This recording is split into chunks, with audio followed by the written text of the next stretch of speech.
નમસ્કાર, જોશી સરના જય શ્રી કૃષ્ણ. આજે આપણે પર્યાવરણ બીએડ સીમ 3 અંતર્ગત જે પર્યાવરણ એટલે કે એન્વાયરમેન્ટ સબ્જેક્ટ છે તેનું એક મોડેલ પેપર ચર્ચા કરવાના છીએ. બીજી એક બાબતની વાત કરીએ તો બીજું એક મોડેલ પેપર છે તેનું સંપૂર્ણ સોલ્યુશનની ચર્ચા કરવાના છીએ. અને ત્રીજી એક બાબત કે જેમાં આઈએમપી પ્રશ્ન છે મોટા નિબંધલક્ષી, તે તમામ પ્રશ્નોનું પણ આપણે સમજૂતી સાથે ચર્ચા કરવાના છીએ. તો આ એક એક્ઝામ લક્ષી પરીક્ષા લક્ષી વિડીયો છે સંપૂર્ણ. તો આ પર્યાવરણ શિક્ષણ માટે ખૂબ જ IMP video BEd sem 3 Saurashtra university સંલગ્ન જે જોડાયેલા છે તે તમામ તાલીમાર્થીઓ માટે ખૂબ જ ઉપયોગી. અને ઘણા બધા કહેતા હોય સર પીડીએફ મોકલો, પણ પીડીએફ શક્ય નથી, કારણ કે અલગ અલગ પીડીએફની જે મિક્સ કરીને અને અલગ અલગ જે આધાર પુરાવા લઈને આ વિડીયો બનાવવામાં આવતો હોય છે અને એડિટિંગ કરવામાં આવતો હોય છે. એટલે તમને એમ થાય કે એક જ મટીરિયલ હશે, પણ એવું નથી. જુદા જુદા મટીરિયલના સંદર્ભમાં આ બનતું હોય છે અને એ શક્ય બહુ અત્યારે ઓછા ટાઈમમાં જે મર્જ કરવું શક્ય નથી.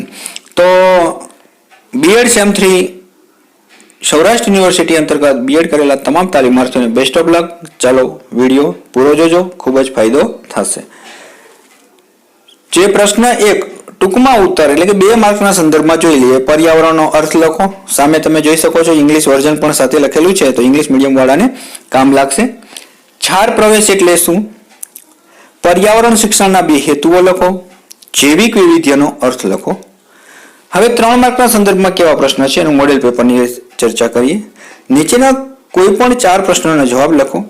પર્યાવરણ શિક્ષણનું કાર્યક્ષેત્ર જણાવો. પર્યાવરણ જાગૃતિ અંગે શિક્ષકની ભૂમિકા જણાવો. જૈવિક વૈવિધ્ય ઉપર ખતરો જણાવો. એસિડ રેન શું છે તેની હાનિકારકતાની અસરો લખો. જંગલોની જાળવણી કઈ રીતે કરશો તે જણાવો. અને પ્રશ્ન 3ની વાત કરીએ તો મોટા નિબંધલક્ષી પ્રશ્નો છે, તેમાં માધ્યમિક શાળાના વિદ્યાર્થીઓ માટે પર્યાવરણ શિક્ષણના હેતુઓ જણાવો. પ્રદૂષણ નિયંત્રણ બોર્ડના કાર્યો જણાવો. હરિત ગૃહ અસર નીચેના મુદ્દાઓને ધ્યાનમાં રાખીને ચર્ચો. અર્થ, કારણો અને આકૃતિ સાથે. પર્યાવરણ શિક્ષણનો અન્ય વિષય સાથેનો અનુબંધ જણાવો. અને જમીન અને જંગલોની જાળવણીના ઉપયોગ વર્ણવો. તો આ એક મોડેલ પેપર છે, તેની સંપૂર્ણ આપણે જોયું. તો આવું જ એક બીજું મોડેલ પેપર છે, તેની સોલ્યુશન સાથે ચર્ચા કરીએ અને પછી આઈએમપી નિબંધલક્ષી પ્રશ્નોની ચર્ચા કરીએ. તો જોડાયેલા રહેજો. સંપૂર્ણ એન્વાયરમેન્ટ બીએડ સેમ 3 પર્યાવરણ 35 માર્કનું જે સંપૂર્ણ સોલ્યુશનની ક્રેડિટ આપી દઈએ મોગલ શાહિદાબેનને, જેને સંપૂર્ણ સોલ્યુશન કરીને આપણને મોકલેલું છે. તેમને ક્રેડિટ આપી અને વિડીયોની શરૂઆત કરીએ. તો પર્યાવરણ પેપર સોલ્યુશન ઝડપથી વ્યાખ્યા આપો અથવા સમજાવો. પર્યાવરણ શબ્દ સ્વયં અર્થસૂચક છે, તે 2 શબ્દોનો બનેલો છે. પરી વત્તા આવરણ એટલે પર્યાવરણ. પરી એટલે કે આસપાસ કે ચારે બાજુ, અને આવરણ એટલે વિશિષ્ટ સપાટી કે સ્તર યા પડ. આમ પૃથ્વીની સપાટીથી ઊંચે અવકાશ સુધી વિસ્તરેલા વિવિધ આવરણોના મિશ્રણ સમાન જે એક વિશિષ્ટ આવરણ એટલે પર્યાવરણ. ત્યારબાદ બીજો પ્રશ્ન છે પ્રદૂષણનો અર્થ અને વ્યાખ્યા આપો. તો પ્રદૂષણના સંદર્ભમાં વાત કરીએ તો કુદરતી પર્યાવરણની સમતુલામાં માનવીની દખલગીરીને કારણે અવરોધ ઊભો થાય છે, ત્યારે સજીવોને જીવન માટે જરૂરી ઘટકો દૂષિત થાય છે કે જે એક મલિન થાય છે. અને આમ જે માનવીની પર્યાવરણ વિરોધી પ્રવૃત્તિના પરિણામે સજીવોના જે જીવન માટે જરૂરી ઘટકો દૂષિત થવાની ક્રિયાને પ્રદૂષણ કહે છે. ત્યાર પછી વૈશ્વિક સમસ્યાનો અર્થ આપી નામ જણાવો. તો વૈશ્વિક સમસ્યા એટલે એવી સમસ્યા કે જે આખા વિશ્વને અસર કરતી હોય, જેના મુખ્ય આપણે કહી શકાય તો આ મુજબના નામ રહેલા છે. ગ્રીન હાઉસ ઇફેક્ટ, ઓઝોન સ્તરમાં છિદ્રો, એસિડ રેન. જૈવિક વૈવિધ્ય સંરક્ષણ માટે ક્ષેત્રે ગુજરાતમાં કાર્યરત સંસ્થાઓના નામ જણાવો. તો ગીર રાષ્ટ્રીય ઉદ્યાન જુનાગઢ, સમુદ્રી અભયારણ્ય અને રાષ્ટ્રીય ઉદ્યાન જામનગર, વાસંદા રાષ્ટ્રીય ઉદ્યાન વલસાડ, કચ્છનું રણ ગુજરાત, ગીર ફાઉન્ડેશન ગાંધીનગર, નળ સરોવર પક્ષી અભયારણ્ય કચ્છ. હવે આપણે વાત કરીએ તો પ્રશ્ન 2 છે કે જેમાં આપણે નિબંધલક્ષી પણ જે 3 માર્કના સંદર્ભમાં પ્રશ્ન પૂછાય છે. તો તેમાં પર્યાવરણ શિક્ષણના હેતુઓ જણાવો. મોસ્ટ આઈએમપી પ્રશ્ન છે. તો પર્યાવરણ શિક્ષણના પહેલા અર્થના સંદર્ભમાં વાત કરીએ તો આપણે આગળ જોયું તેમ જ કે પર્યાવરણ શિક્ષણ એટલે અભ્યાસક્રમનો એવો ઉપયોગ કે જેનું ધ્યાન પર્યાવરણના પ્રશ્નો અને મૂલ્યો પર કેન્દ્રિત થવું જોઈએ. તેનો ઈરાદો સાચા નાગરિકનું નિર્માણ કરવાનો હોય છે. આ છે પર્યાવરણ શિક્ષણ. અને સાથે સાથે કદાચ એવું લાગે તો તમે પરી વત્તા આવરણ બરાબર, આ કરીને પર્યાવરણની પણ સંકલ્પના આપી શકો છો. ત્યારબાદ હેતુઓ છે તો તેમાં સભાનતા, જાગૃતતા, જ્ઞાન, વલણ, કૌશલ્યો, મૂલ્યાંકન ક્ષમતા અને સહભાગિતા. તો આ 6 હેતુઓ છે તે આપણે 3 માર્ક અને 5 માર્કના સંદર્ભમાં જેટલું આપણે લખવાનું હોય તો એ પ્રમાણે ડીપમાં લખી શકો છો. તેની અહીંયા નોંધ કરી દીધી છે જેથી તમને ખ્યાલ આવે કે ક્યાં પ્રસ્તાવના, ઉપસાર અને વધુ લખવું. બરાબર છે. ત્યાર પછીનો પ્રશ્નની વાત કરીએ, ગ્રીન હાઉસ ઇફેક્ટ ટૂંક નોંધ લખો. તો ગ્રીન હાઉસ એટલે હરિતગૃહનો ઉપયોગ યુરોપના કેટલાક ઠંડા પ્રદેશોમાં કરવામાં આવે છે. ઠંડા પ્રદેશોમાં ગરમીના અભાવે ફળો અને શાકભાજીના છોડની યોગ્ય વૃદ્ધિ અને બીજનું અંકુરણ થતું નથી. તો આ સમસ્યાના ઉકેલ માટે હરિતગૃહ દ્વારા મેળવી શકાય છે. હરિતગૃહની દિવાલો અને છત કાચ અથવા તો પોલિથીનના બનેલી હોય છે. કાચ અને પોલિથીનમાં એવો ગુણ હોય છે કે તેમાંથી સૂર્યપ્રકાશના જે ટૂંકી તરંગ લંબાઈના કિરણો તેમાંથી પસાર થઈને અંદર હરિતગૃહની અંદર આવી શકે છે. પરિણામે હરિતગૃહમાં ગરમીનો સંગ્રહ થવા લાગે છે અને હરિતગૃહનું તાપમાન વધતું જાય છે, જેથી કરીને બીજનું અંકુરણ અને છોડની વૃદ્ધિ માટે અનુકૂળ તાપમાન મળતું રહે છે. ભારત જેવા દેશોમાં ગ્રીન હાઉસનો ઉપયોગ સામાન્ય રીતે સંશોધન કાર્યમાં થાય છે. તો આ હતું ગ્રીન હાઉસ ઇફેક્ટ. ત્યારબાદ સુનામી થવાના કારણો જણાવો. તો પ્રસ્તાવના ઉપસાર તમે કીધું એમ તમે દરેક પ્રશ્નમાં થોડું તમારે લખી શકાય છે પ્રશ્નો મુજબ. સુનામી તો જ્યારે ભૂકંપ આવે છે ત્યારે નહીં કે સમુદ્રના મોજા એકદમ ઊંચે સુધી ઉછળવા લાગે છે, નહીં કે સમુદ્રનું પાણી આસપાસના વિસ્તારોમાં ખૂબ ઝડપથી ફરી વળે છે અને તેથી કિનારાના જાનમાલને ખૂબ જ મોટું નુકસાન થાય છે. સુનામીથી સમુદ્રમાં રહેલી બોટોને પણ ગંભીર નુકસાન થાય છે.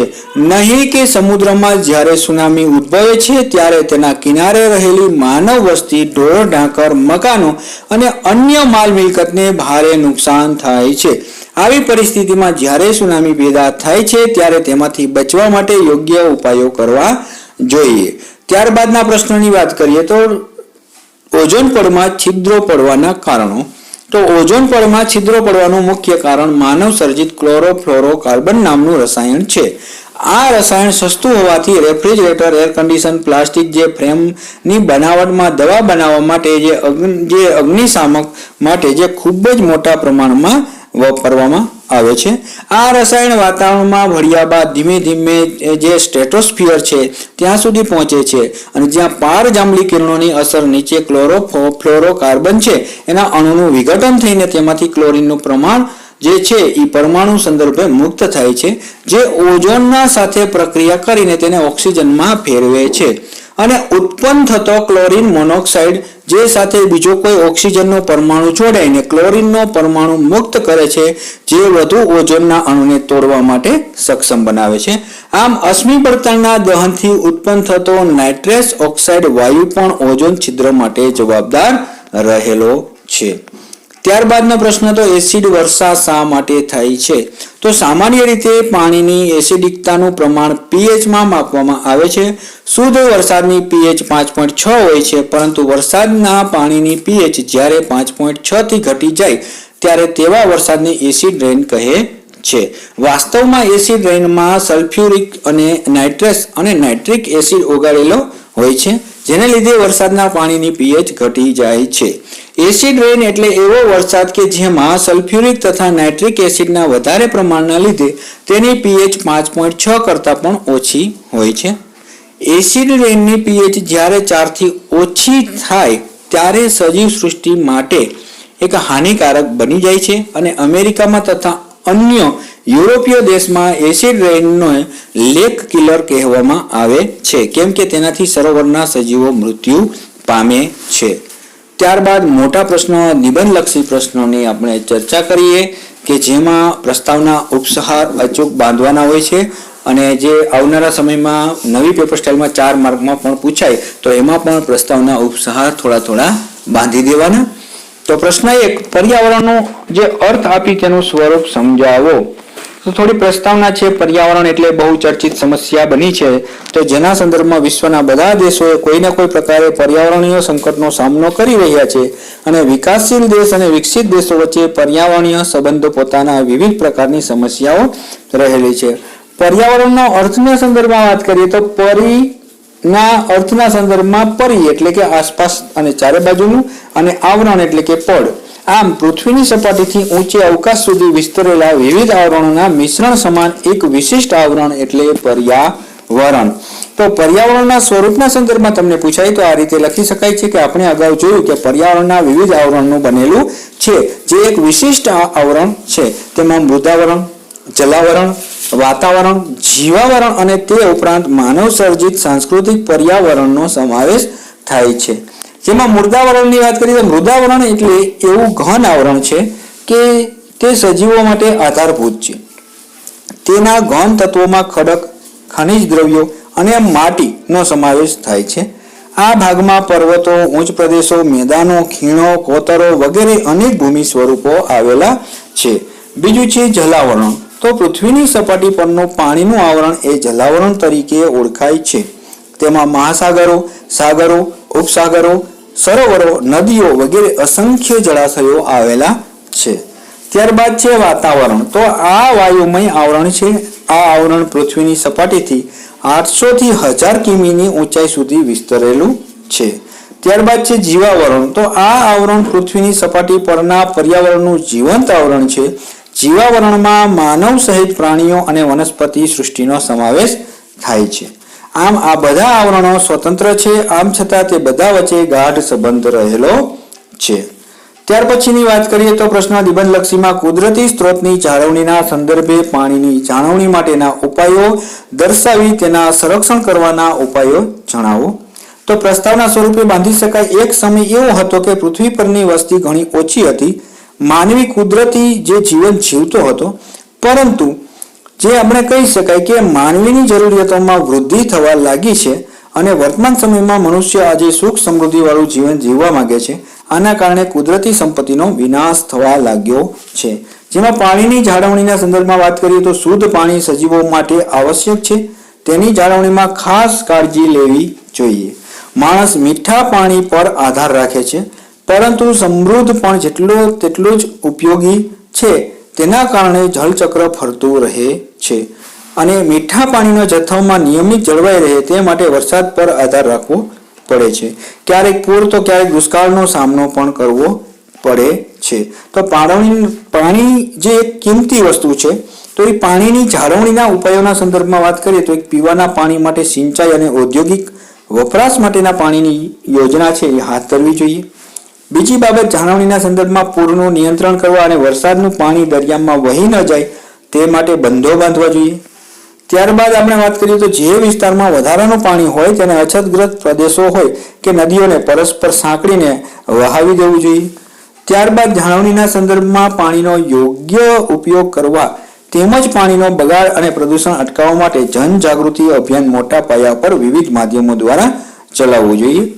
ત્યારબાદ પાણીના અને ભૂમિના પ્રદૂષણને અટકાવવા અને નિયંત્રણમાં રાખવા માટે રાષ્ટ્રીય અને રાજ્ય કક્ષાએ પ્રદૂષણ નિયંત્રણ મંડળની સ્થાપના કરવી જોઈએ. પાણીનું સંરક્ષણ કરવાના ઉપાયોના સંદર્ભમાં વરસાદના પાણીના સંગ્રહની વ્યવસ્થા, નગરોમાં પાણીની વહેંચણી નિયંત્રિત હોવી, ભૂમિગત પાણી પર ધ્યાન આપવું અને પાણીના ભંડારોની સફાઈ, પાણીની ગુણવત્તાની દેખરેખ, જનચેતના જાગૃતિ, પ્રદૂષિત પાણીનો ઉચિત ઉપયોગ. અને આમ દેશમાં વધતી જતી પાણીની સમસ્યાને જોઈને તો પાણીનું વ્યવસ્થાપન ખૂબ જરૂરી છે.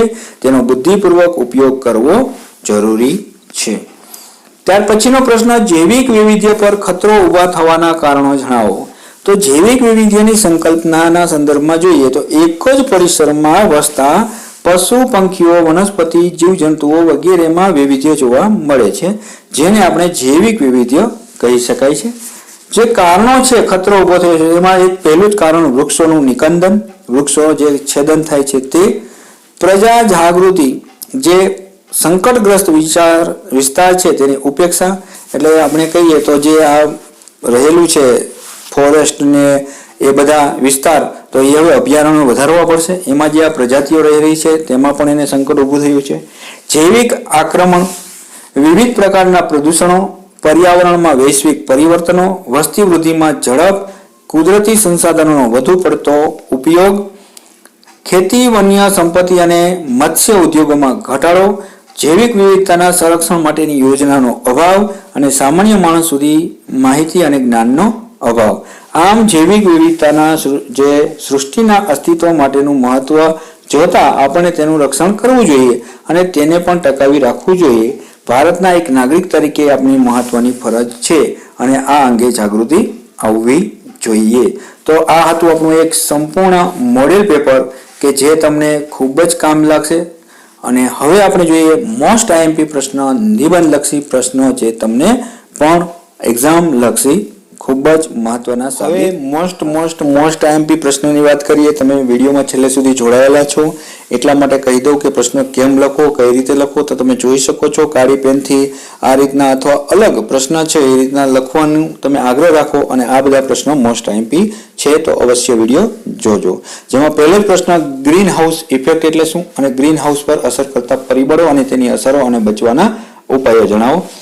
તો ગ્રીન હાઉસના સંદર્ભમાં ડીપમાં લખવાનું થાય ત્યારે કે ગ્રીન હાઉસનો સાદો અર્થ છોડ ઉછેર ઘર આવો થાય છે. આવું હાઇલાઇટ કરી દેવાનું.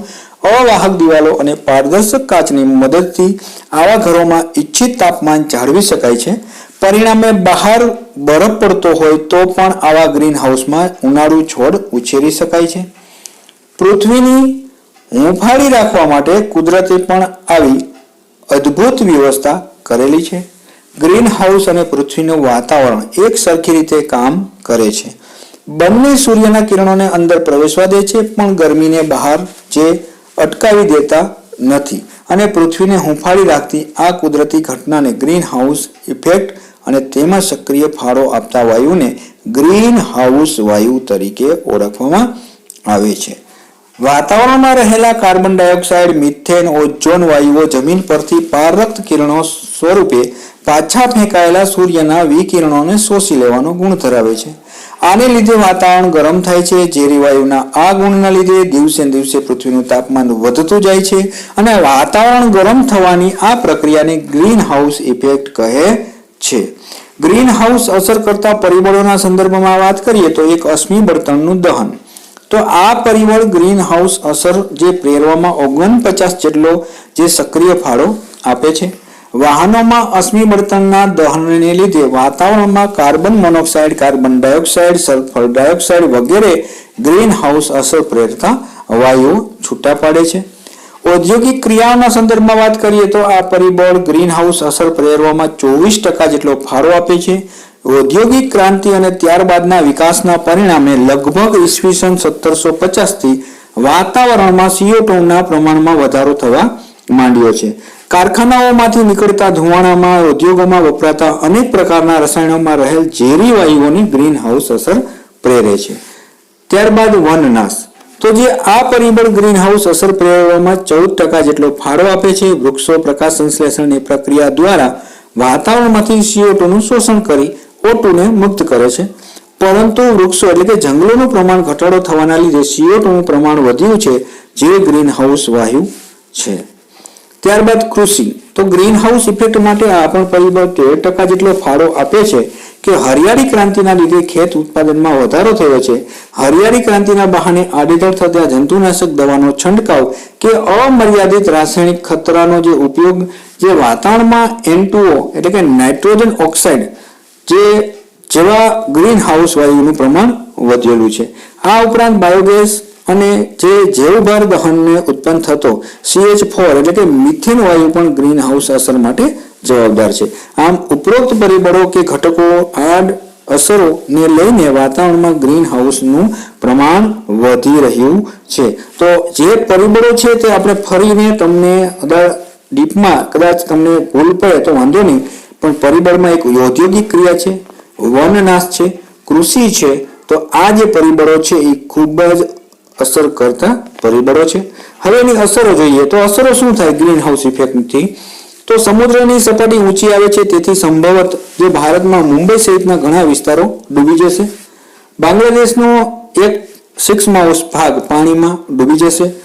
માલદીવ, વેસ્ટ ઇન્ડિઝ જેવા ટાપુઓ જળ સમાધિ લેશે. ઉત્તર અમેરિકામાં ચોમાસા તદ્દન કોરા થઈ જશે. વાવાઝોડા તાંડવ સર્જશે. આમ સમગ્ર રીતે પૃથ્વીના પર્યાવરણને કોઈને કોઈ રીતે અસર થશે. ત્યારબાદ ગ્રીન હાઉસ અસરથી બચવાના ઉપાયો.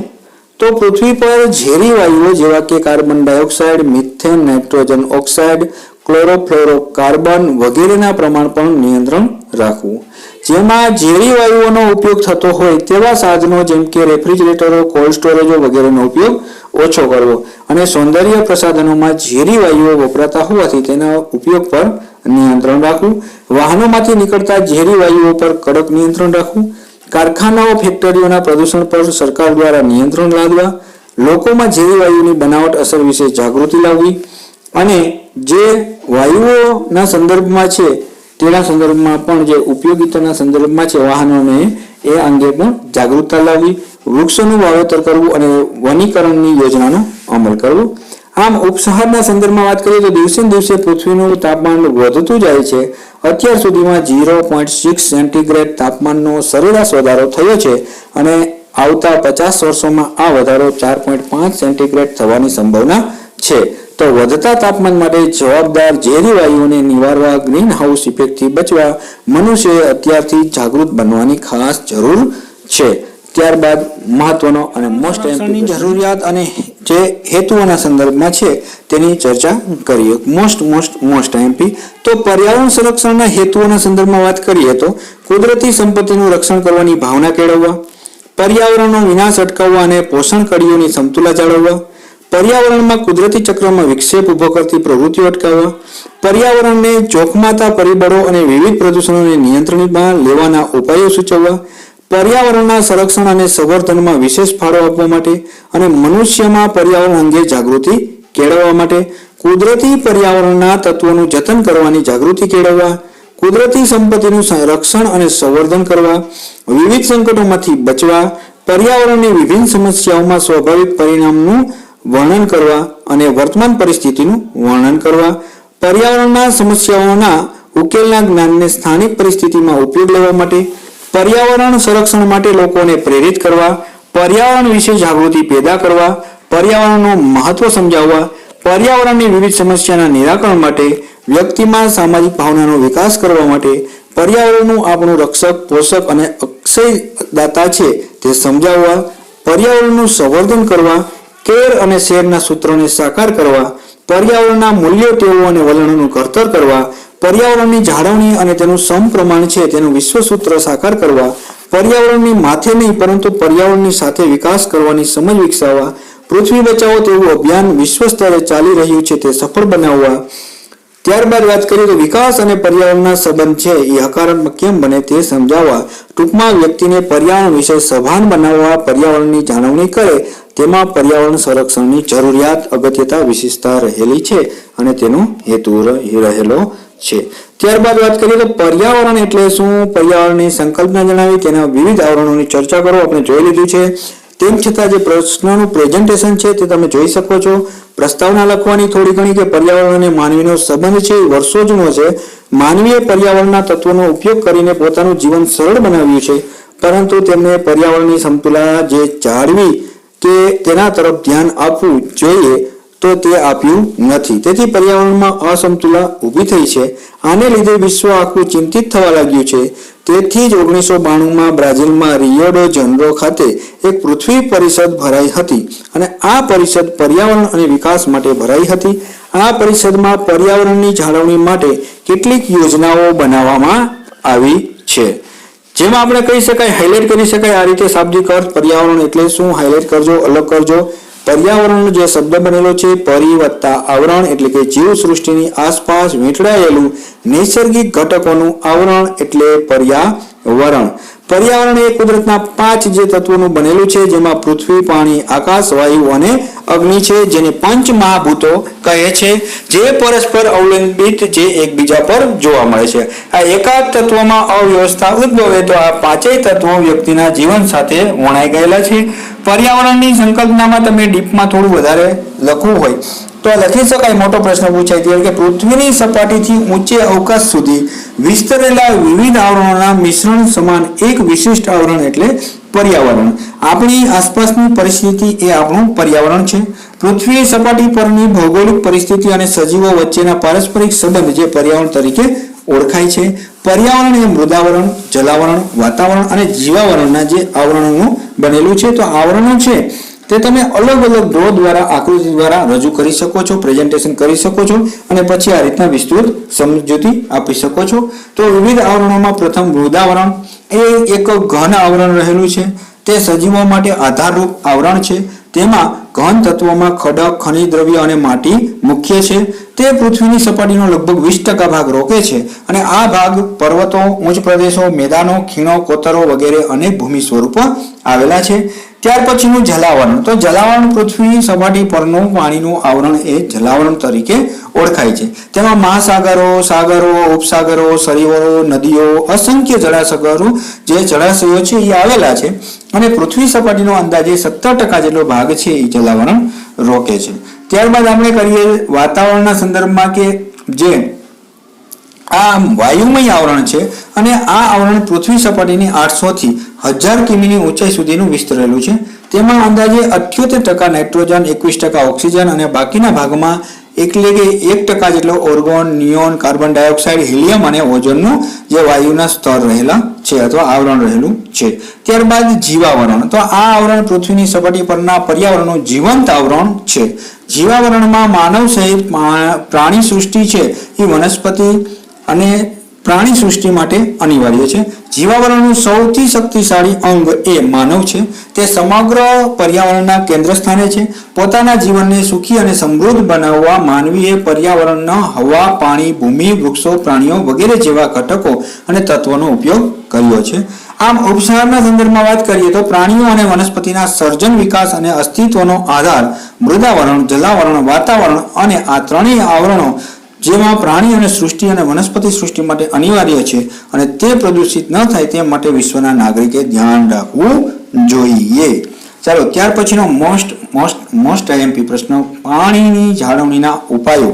તો આપણે અગાઉ પણ જોયો, અહીંયા પણ જોઈ લઈએ કે વરસાદી પાણીના બંધો, સરોવરો, તળાવો દ્વારા સંગ્રહ કરવો, ડેમ તેમજ બહુહેતુક યોજના છે એના દ્વારા બંધાયેલા બંધોને સિંચાઈ દ્વારા પહોંચાડવાની વ્યવસ્થા કરવી, પાણીની જાળવણીને લગતા કાર્યક્રમો તેમજ ઉપયોગિતાનું મૂલ્ય દર્શાવતી પ્રવૃત્તિઓ હાથ ધરવી, ઔદ્યોગિક એકમ માટે વપરાશ થતા જે પાણીનો પુનઃ ઉપયોગ થઈ શકે તેવી યોજનાઓ હાથ ધરવી, મકાનોની જે અગાસી તેમજ ફળિયાના પાણીને ઘરમાં ઉતારી તેવી વ્યવસ્થાઓ કરવી, અમુક જમીન વિસ્તાર અંતે નાના ચેક ડેમો તથા પાણીનો સંગ્રહ થઈ શકે તેવા તળાવોનું નિર્માણ કરવું, જે રાજસ્થાન જેવા રાજ્યોમાં જે પાણીની અછતનો જે છે તેમાં પુનઃ ઉપયોગ થઈ શકે તેમ છતના પાણીની જે પદ્ધતિઓ છે એના માટે જે પાણી સંગ્રહ છે તેની જનજાગૃતિ માટે અભિયાન ચલાવવું અને લોકો સુધી પહોંચાડવાની વ્યવસ્થા કરવી, પાણીના મહત્વને દર્શાવતા કાર્યક્રમો તેમજ મીડિયા, પ્રેસ અને સેવાભાવી સંસ્થા દ્વારા અને દરેક નાગરિકો સુધી પહોંચાડવાની વ્યવસ્થામાં સહાયરૂપ બનવું.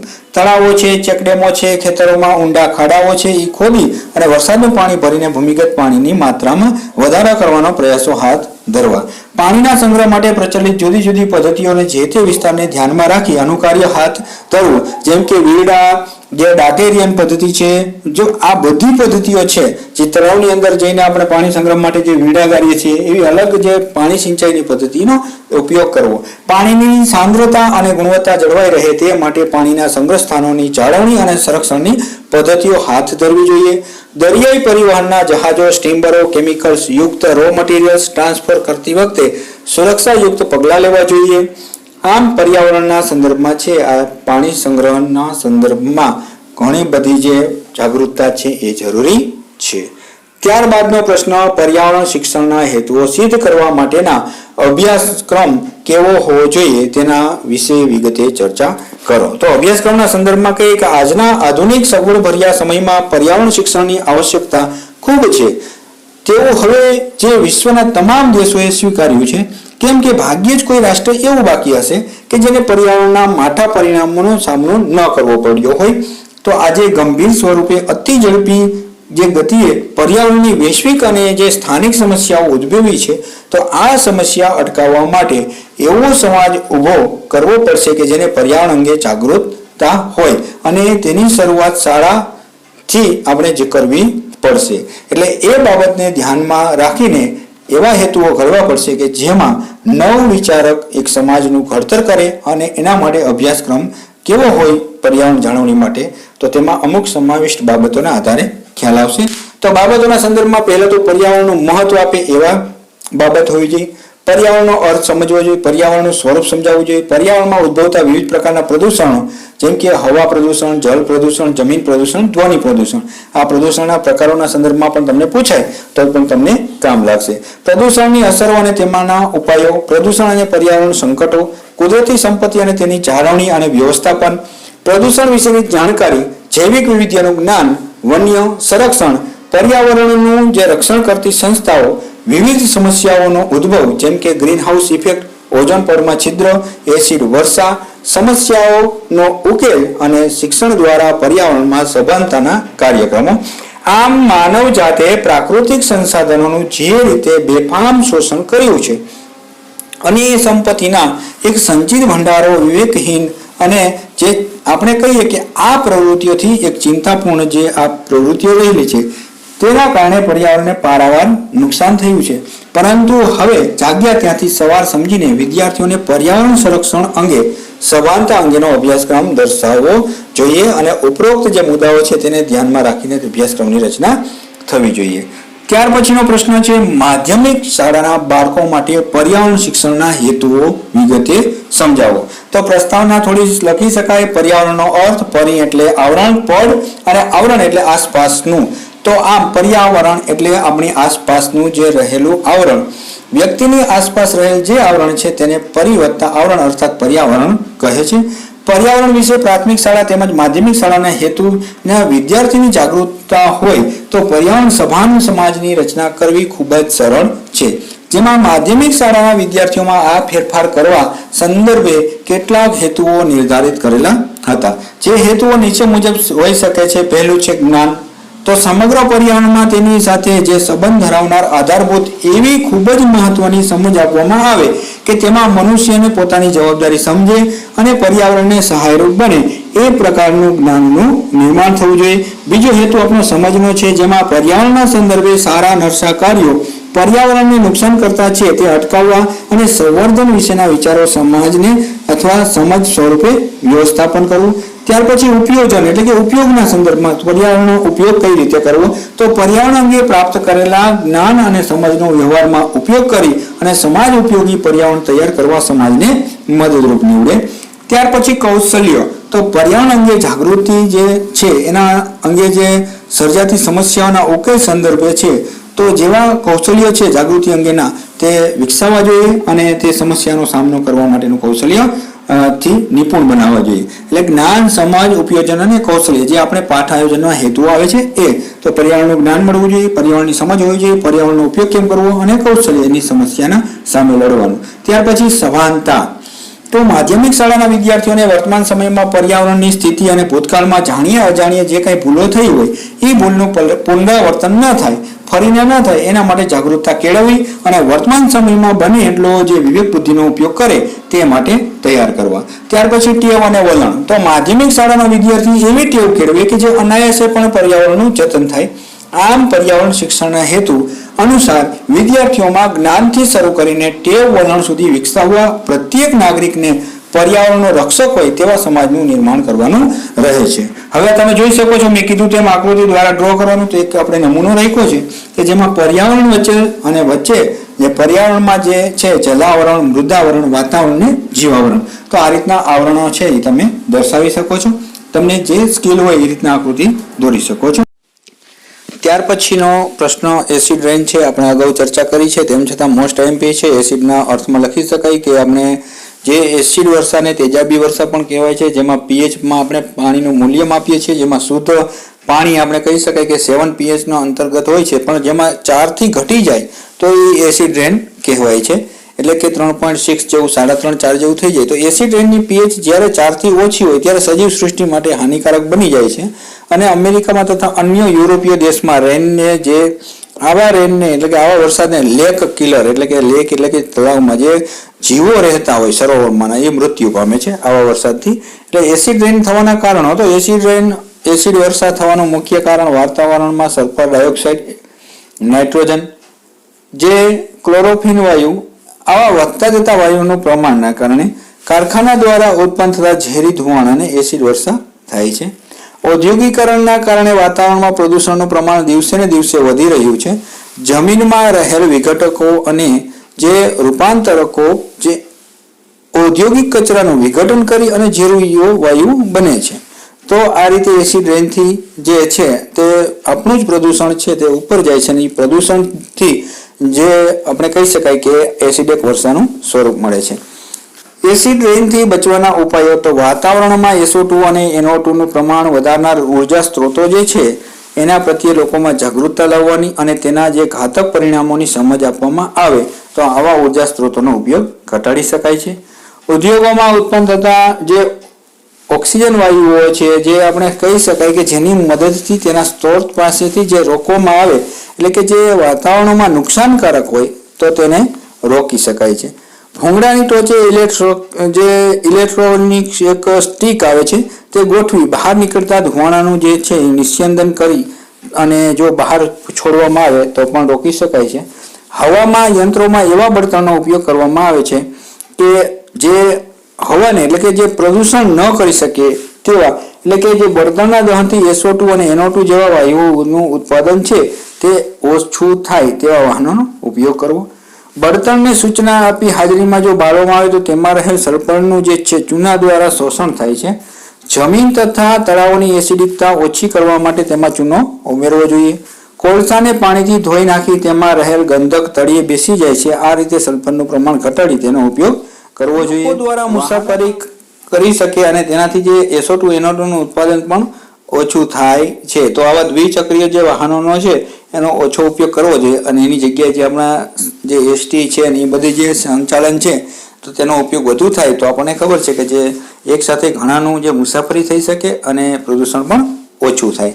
તો આ હતું આપણે કહી શકાય કે એસિડિક વર્ષાના સંદર્ભમાં વાતાવરણને શુદ્ધ રાખવા માટે અથવા બચવાના ઉપાયો. હવે ત્યાર પછીનો પ્રશ્ન જોઈએ. મોસ્ટ IMP પ્રશ્ન છે જંગલોની જાળવણીને લગતા પગલાઓ જણાવો. તો જંગલોની જાળવણીને લગતા પગલાઓના સંદર્ભમાં દેશની જે રાષ્ટ્રીય આપણે વનનીતિ મુજબ કોઈપણ પ્રદેશને ભૌગોલિક વિસ્તારના 33% વિસ્તારમાં જંગલો હોવા જોઈએ, પરંતુ ભારતમાં તેનું પ્રમાણ 23% જ છે અને એમાંય ગુજરાતમાં તો કેવળ 10% જ છે. આપણે આ બાબતને ગંભીરતાથી સમજીને જાગૃતિ કેળવી જંગલોના ઉછેર તથા જતન માટે વિશેષ પ્રયાસો કરવાની જરૂર છે.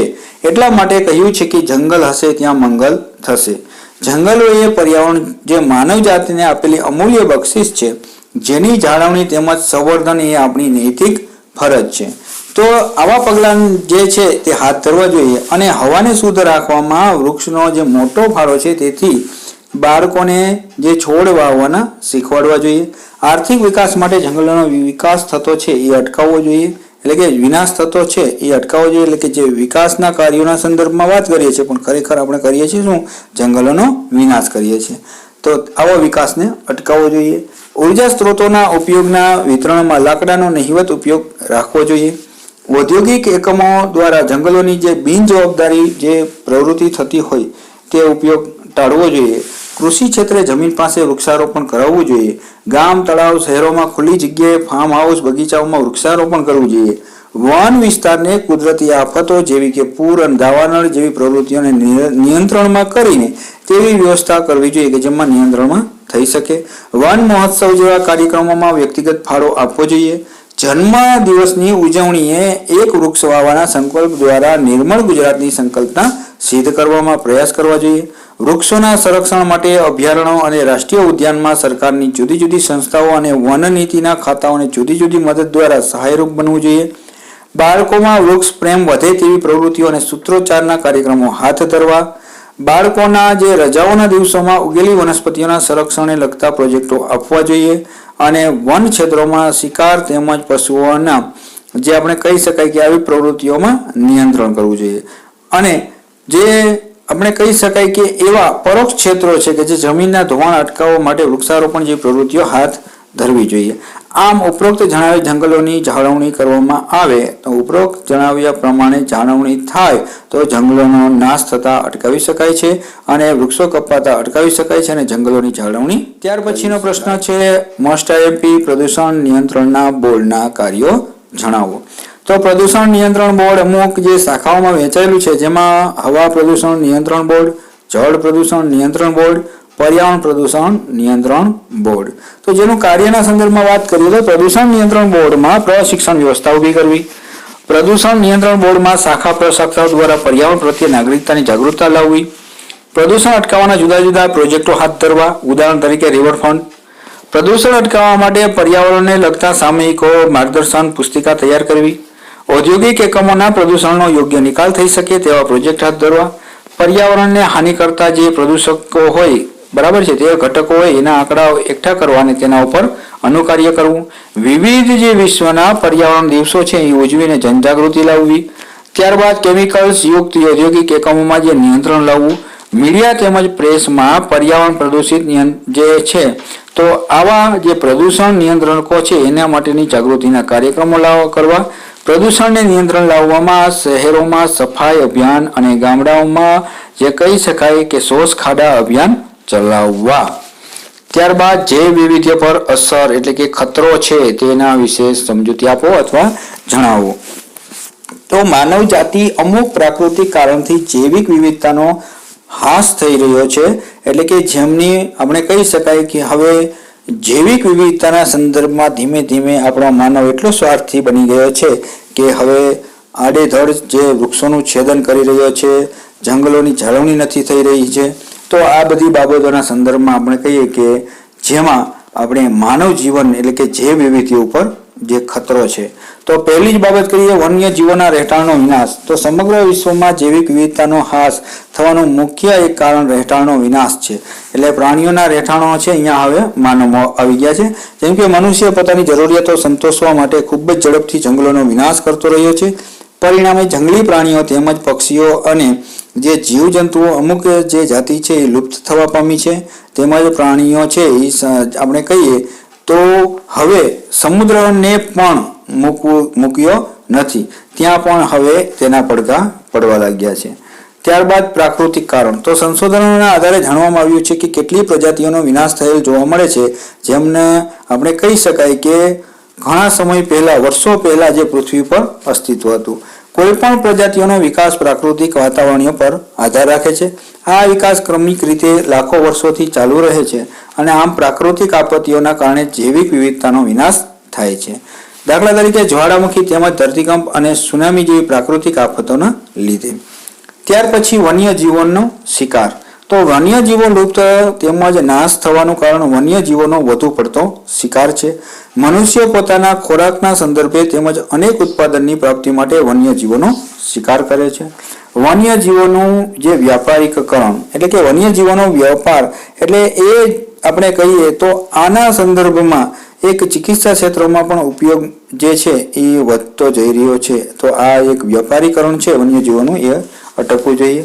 માનવીય જરૂરિયાતો સંતોષવા માટે. તો માનવીના વૈભવ વિલાસ આકર્ષિત સજાવટ માટે વિશ્વના અનેક દેશોમાં જંગલોમાં વન્યજીવોનો શિકાર કરવામાં આવે છે. જેમ કે હાથીનો હાથીદાંત, બરાબર છે, અથવા જે વ્હેલ માછલી છે તેનો શિકાર કરીને લીવર અને હાડકા માટે જે કરાય છે.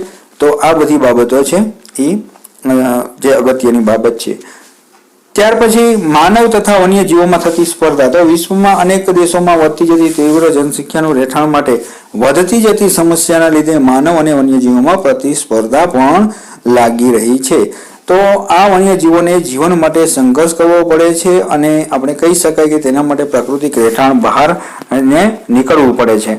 એટલે ખરેખર હવે આપણે કહીએ કે આ જે તમામ મુદ્દાઓની આપણે જે ચર્ચા કરી એ મુદ્દાઓ તમારે ખાસ યાદ રાખવા પડશે કે જેના આધારે તમે કહી શકશો કે ખરેખર શું છે, તો કે જૈવિક વિવિધ્ય પર અસરો અથવા ખતરો રહેલો છે. તો એમાં પહેલો મુદ્દો વન્યજીવોનો રહેઠાણનો વિનાશ, પ્રાકૃતિક કારણ, ત્યાર પછી વન્યજીવોનો શિકાર, વન્યજીવોનું વ્યાપારીકરણ, માનવીય જરૂરિયાતો છે પોતાની એ સંતોષવા માટે, પોતાના સ્વાર્થ માટે, માનવ તથા વન્યજીવોમાં થતી સ્પર્ધાના સંદર્ભમાં. તો આ હતો મોસ્ટ આઈએમપી પ્રશ્ન. તો આ જે તમામ પ્રશ્નો છે એ તમારે D1 એન્વાયરમેન્ટ પર્યાવરણ B.Ed સેમ 3 અંતર્ગત ખૂબ જ ઉપયોગી નીવડે. પરીક્ષા માટે બેસ્ટ ઓફ લક. જોશી સરના જય શ્રી કૃષ્ણ. વિડીયો સારો લાગે તો શેર કરજો, સબસ્ક્રાઇબ કરજો. આવજો.